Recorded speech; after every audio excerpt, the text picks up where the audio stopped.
Hermana, ¿qué haces acá?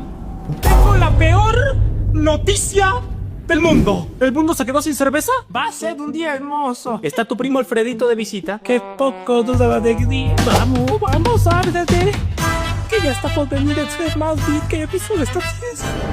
El ser más tolerable, amable y bueno al saludar. Me dijo que papá Garín está trabajando para el Servicio Secreto de Estados Unidos.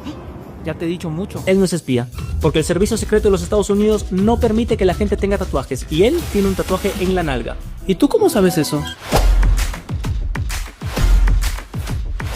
Mira, ¿sabes qué? Me cansaste. Te lo voy a demostrar ahora. Los espías no se pueden tatuar las nalgas. Ah, bueno, por lo menos invítame un café primero.